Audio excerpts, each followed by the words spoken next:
जय हिंद दोस्तों। आज हम शुरू करेंगे 12th क्लास के इंग्लिश का चैप्टर, पहला चैप्टर का इंडियन सिविलाइजेशन एंड कल्चर का ऑब्जेक्टिव क्वेश्चन, जिसका हिंदी में अर्थ होता है भारतीय सभ्यता एवं संस्कृति। तो बिना देरी किए इस वीडियो को शुरू करते हैं और ये पहला चैप्टर का ऑब्जेक्टिव क्वेश्चन शुरू करते हैं। तो इस चैप्टर के लेखक का क्या नाम है? इस चैप्टर लेखक का नाम है Mahatma Gandhi. Indian civilisation and culture को किसके द्वारा लिखा गया है? तो महात्मा गांधी जी के द्वारा लिखा गया है। तो इसका पहला क्वेश्चन जो हमें कर रहा है वो देखते हैं। Mahatma Gandhi has written the lesson, यानी कि महात्मा गांधी जी के द्वारा कौन सा लेसन लिखा गया है? तो इंडियन सिविलाइजेशन एंड कल्चर लिखा गया है। दूसरा क्वेश्चन है, pharaohs were ruler in ancient, यानी कि प्राचीन शासक फिरौन कहाँ के थे? तो वो हमारे कहाँ के थे? वो ईस्ट इजिप्ट के थे। इजिप्ट देश है एक, वहाँ के थे।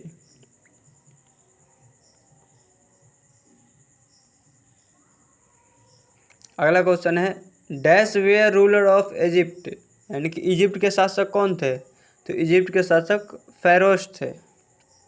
अगला क्वेश्चन है, civilization is the state of development of a, यानी कि सभ्यता किसके विकास की अवस्था है? सभ्यता जैसे हम भारत की सभ्यता हो जाएगी, चीन की सभ्यता, यूरोप की सभ्यता, इंग्लैंड की सभ्यता, तो वो किसके विकास की अवस्था होगी? तो वो वहाँ के लोगों के विकास की आवश्यकता होगी। पीपल का इन हिंदी में अर्थ होता है लोग, तो वहाँ के लोगों के विकास की अवस्था है। फिर से हमारे पास पहला क्वेश्चन है, गिब्बन इज एसोसिएटेड विथ, यानी कि गिब्बन संबंधित है, तो गिब्बन इटली से संबंधित है। गिब्बन इटली देश है, इटली का कुछ है, वहाँ का संगठन है, वहाँ की सभ्यता है, वहाँ के कुछ है। तो अगला क्वेश्चन है, यूरोपियन सिविलाइजेशन मीन, भारतीय सभ्यता का अर्थ डैश फॉर इंडिया, यानी कि भारत के लिए यूरोपीय सभ्यता का मतलब भारत के लिए क्या हो?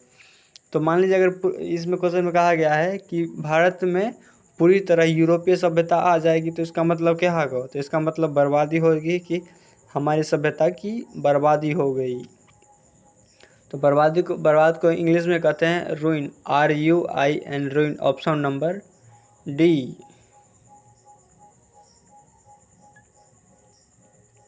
Simple living and high thinking is the base of, यानी कि सामान्य, सादा, सीधा साधा, तो इसको कहा जाता है। जब लोग को कहते हैं ना ये लड़का सीधा साधा है, दिस बॉय इज सिंपल, तो उसी तरह कहा गया है कि simple living and high thinking, यानी कि सादा रहना, सामान्य रहना और ऊंचा सोचना इज द बेस ऑफ, कहाँ का आधार है? सामान्य रहना और ऊंचा सोचना।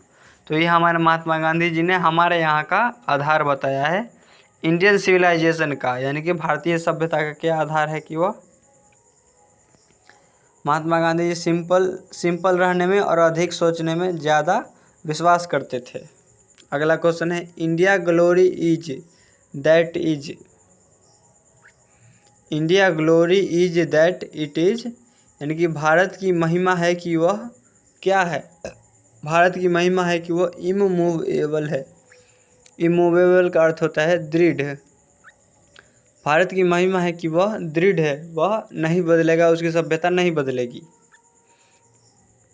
अगला क्वेश्चन है, dash was a spiritual leader then a politician, मतलब कौन एक आध्यात्मिक नेता है राजनेता के बदले?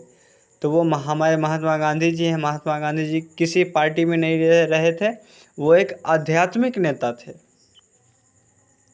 माई एक्सपेरिमेंट विथ ट्रथ, यानी कि सत्य के साथ मेरे प्रयोग, एक पुस्तक का नाम है, एक किताब का नाम है।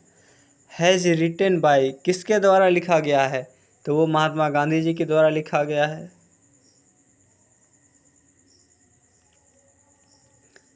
हमारे पास क्वेश्चन है, द माइंड इज रेस्टलेस, यानी कि दिमाग एक बेचैन डैश, मतलब दिमाग एक बेचैन क्या है? यहाँ मान लेते हैं क्या, दिमाग क्या है? दिमाग एक बेचैन क्या है?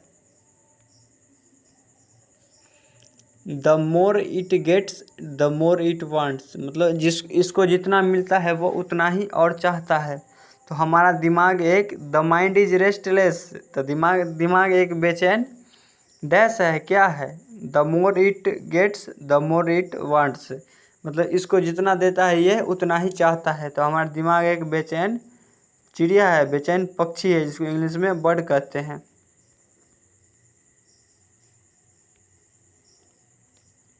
The people of Europe learn their lesson from the writing of the dash, यानी कि यूरोप के लोग किसके आदमी के लेखन से अपना सबक सीखते हैं। तो यूरोप के लोग ग्रीस और रोम के लोगों से अपना सबक सीखते हैं, वहाँ के लोगों से। फिर कहा गया है plain living and high thinking is the motto of, देखिए वहाँ था, वहाँ यहाँ क्या है आगे देखते हैं। ये क्वेश्चन 2 है, यहाँ है सिंपल लिविंग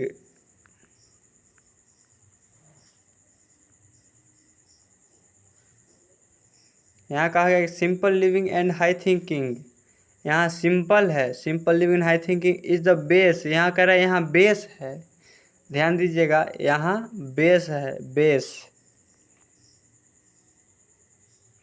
यहाँ है simple living high thinking is the motto. Base मतलब देखिए बेस और मोटो, बेस का मतलब वहाँ का आधार होता है और मोटो मतलब होता है सिद्धांत, जिसको इंग्लिश में थ्योरी भी कहते हैं। तो ये क्या है plain living and high thinking, यानी कि सादा रहना और उच्च सोचना किसका सिद्धांत है। तो यह वेस्टर्न फिलोसफर का सिद्धांत है, जो पश्चिमी ही दार्शनिक है उनका। पश्चिमी दार्शनिक मतलब पश्चिम देशों का। तो पश्चिम देश किसको कहा जाता है, जो भी देश यूरोप में हम महादेश में है उसको पश्चिमी देश कहा जाता है। तो वेस्टर्न फिलोसफर का मोटो है। आगे देखते हैं sacrifice is the sole aim of our, यानी कि बलिदान ही हमारा उद्देश्य है। ऐसा किसने कहा था, तो ऐसा ऋषियों ने कहा था, ऋषियों ने।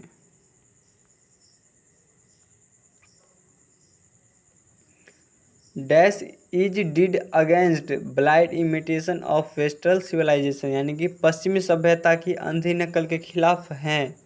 यानी कि पश्चिमी सभ्यता के अंधी नकल के खिलाफ कौन थे, तो हमारे महात्मा गांधी जी पश्चिमी सभ्यता के अंधी नकल के खिलाफ थे। कह रहा है डैश, डैश मतलब dash were satisfied with a small village, मतलब कौन छोटे गांव से संतुष्ट थे। तो आवर एंसेस्टर्स, हमारे जो पूर्वज थे वो छोटे गांव से संतुष्ट थे। फिर कहा गया है has civilisation taught us to be more towards one another, यानी कि हमारी सभ्यता एक दूसरे के प्रति क्या रहना सिखाती है, क्या इनेमी के जैसा रहना सिखाती है। इनेमी का अर्थ होता है दुश्मन।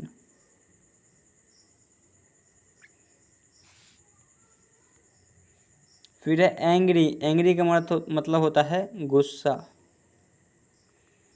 अपसेट का अर्थात होता है उदास। तो हमारी सभ्यता क्या सिखाती है, हमारी सभ्यता एक दूसरे के प्रति क्या रहना, फ्रेंडली रहना सिखाती है। कि हमारी सभ्यता एक दूसरे के प्रति इनेमी जैसा रहना सिखाती है, तो ये नहीं होगा, ये नहीं है। क्या गुस्सा रहना सिखाती है, नहीं सिखाती है। अपसेट मतलब किसी से उदास रहना सिखाती है, नहीं। हमारी सभ्यता एक दूसरे के प्रति दोस्ती के भाव से रहना सिखाती है। तो इसका सही ऑप्शन हो जाएगा ऑप्शन डी। आगे देखते हैं our ancestors enjoyed dash rule, यानी कि हमारे पूर्वज किस रूल से खुश थे, किस रूल में खुशी महसूस करते थे अपने आप को। तो वो होम रूल, यानी कि घर के रूल से वो खुश थे।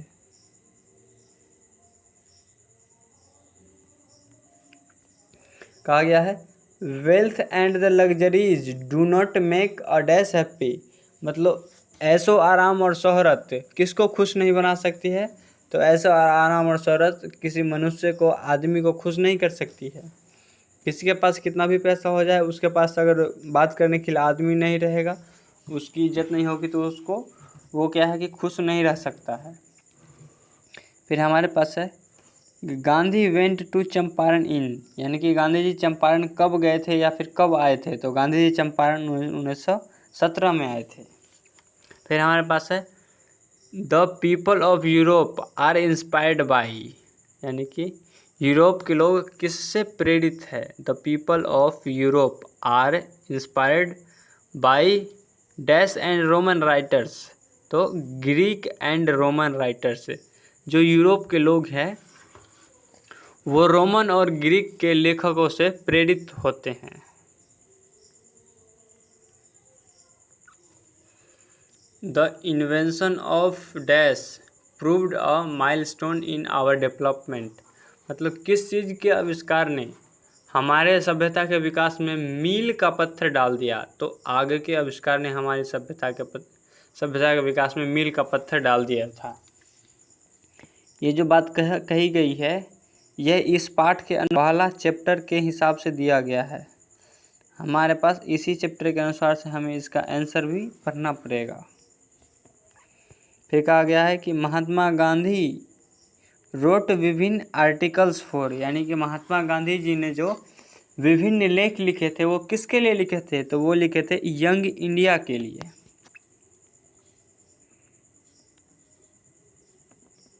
Civilisation points out to man, यानी कि सिविलाइजेशन आदमी को कहाँ केंद्रित करती है, तो टू पाथ ऑफ ड्यूटी, यानी कि उसके कर्म के रास्ते पर आदमी को केंद्रित करती है।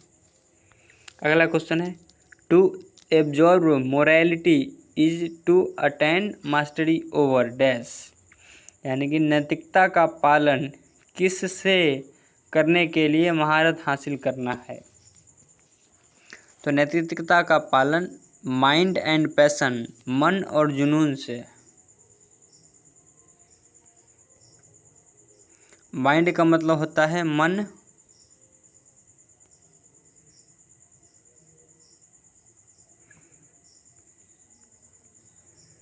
और पैशन का मतलब होता है जुनून। मतलब हमें महारत हासिल किस चीज़ से करना है, तो मन और जुनून से हासिल करना है। तो इसका सही उत्तर हो जाएगा हमारे पास mind and passions. The mind is restless bird which always remains, यानी कि हमारा जो दिमाग है वो एक बेचैन पक्षी है जो हमेशा क्या रहता है, जो हमेशा अनसेटिस्फाइड रहता है। अनसेटिस्फाइड का मतलब असंतुष्ट होता है। हमारा दिमाग एक बेचैन पक्षी है जो हमेशा असंतुष्ट रहता है। फिर अगला क्वेश्चन हैप्पीनेस इज लार्जली ए, मतलब प्रसन्नता एक मुख्यतः क्या है, प्रसन्नता एक मुख्यतः मानसिक स्थिति है। प्रसन्नता एक मेंटल कंडीशन है। फिर कहा गया महात्मा गांधी वाज मोर अ, महात्मा गांधी जी क्या थे, तो महात्मा गांधी जी एक स्पिरिचुअल लीडर थे।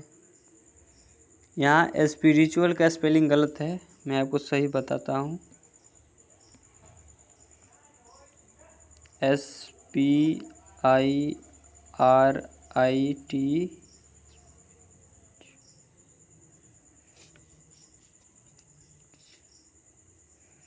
महात्मा गांधी एक स्पिरिचुअल लीडर थे, मतलब आध्यात्मिक नेता थे। ही यूज्ड द चीफ वेपन्स, इन्होंने मुख्य हथियार के तौर पर क्या इस्तेमाल किया था, तो ट्रथ एंड नॉन वायलेंस, सत्य और अहिंसा इस्तेमाल किया था। आवर एंसेस्टर्स डिसयूज्ड अस फ्रॉम, मतलब हमारे पूर्वजों ने किस चीज़ पर से रोक लगाई थी, तो वो है लग्जरीज एंड प्लीजर्स। लग्जरी मतलब होता है दौलत शोहरत, और प्लीजर मतलब, तो इसका आंसर हो जाएगा हमारे पास option number B.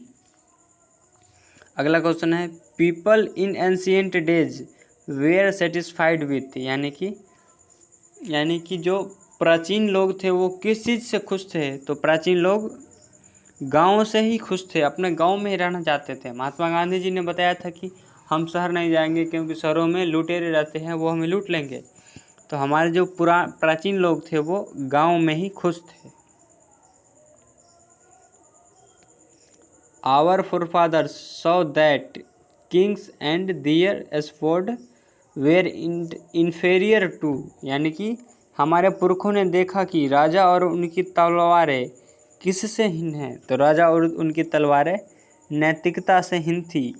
The sword of ethics.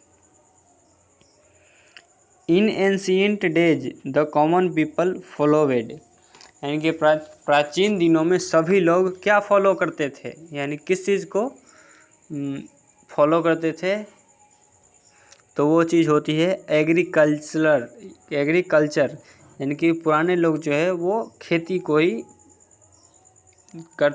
करते थे। Modern civilisation is the worship of, आधुनिक सभ्यता किस चीज़ की पूजा करती है, क्या वो एथिक्स की पूजा करती है, नैतिकता की? नहीं। ब्रदरहुड, भाईचारे की? ये भी नहीं। और इक्वलिटी, क्या वो बराबरी को करता है आधुनिक सभ्यता? तो ये सब गलत है, और जो इसका सही उत्तर है वो है मटेरियल।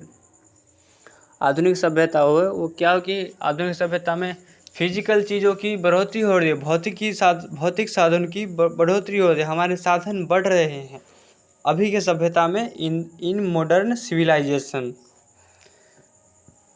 जैसे अभी के सभ्यता में क्या हो रहा है, हर किसी के पास मोबाइल है, गाड़ी है, सब कुछ है, तो वो क्या होता है अभी की सभ्यता में मटेरियल की वर्कशिप हो गई है। अगला क्वेश्चन है, Indian civilisation and culture has written by, यानी कि भारतीय सभ्यता एवं संस्कृति किसके द्वारा लिखी गई है, तो महात्मा गांधी द्वारा लिखी गई है। आगे है, इन ancient days the common people enjoyed, यानी कि पुराने लोग किस चीज़ से खुश थे, तो वो ट्रू होम रूल से खुश थे। Option number C. The tendency of Indian civilisation is to elevate, यानी कि भारतीय सभ्यता की प्रवृत्ति ऊपर उठने की है, किस चीज़ से, तो नैतिक और अस्तित्व से ऊपर उठने की है। और हमारे पास अंतिम क्वेश्चन है, इंडियन सिविलाइजेशन इज, भारतीय सभ्यता क्या है, क्या यह गॉडलेस है, भगवान को नहीं मानने वाला, based of belief in God, यानी कि भगवान में विश्वास रखने वाला, बेस्ड ऑफ पार्टिलियटी, यानी कि हमारे देश में विभिन्न पार्टी है, लोग अलग अलग पार्टी में रहते हैं, या फिर बेस्ड ऑन मैटर, यानी कि बातों पर डिपेंड है। तो हमारी जो सभ्यता है वो क्या है, based on believe in God, यानी कि हमारी सभ्यता भगवान में विश्वास रखती है। तो आज का हमारा 38 ऑब्जेक्टिव क्वेश्चंस पूरा हो गया है। अगर आप लोग चाहते हैं कि इसका फ़ोटो आपको मिल जाए, इसका जो PDF मैंने बनाया है ये मिल जाए, तो मुझे कमेंट बॉक्स में आप अपना व्हाट्सएप नंबर ज़रूर दे देना, मैं उस पर व्हाट्सएप कर दूंगा। और इसी तरह की और भी वीडियोज़ के लिए हमारे चैनल को सब्सक्राइब कर दें, वीडियो को लाइक करें, और जब भी हमारा आप वीडियो देखें तो कृपया कर वीडियो शुरू से लास्ट तक ज़रूर देखें। तो आज के लिए बस इतना ही, आप फिर मिलते हैं एक नई वीडियो के साथ। जय हिंद।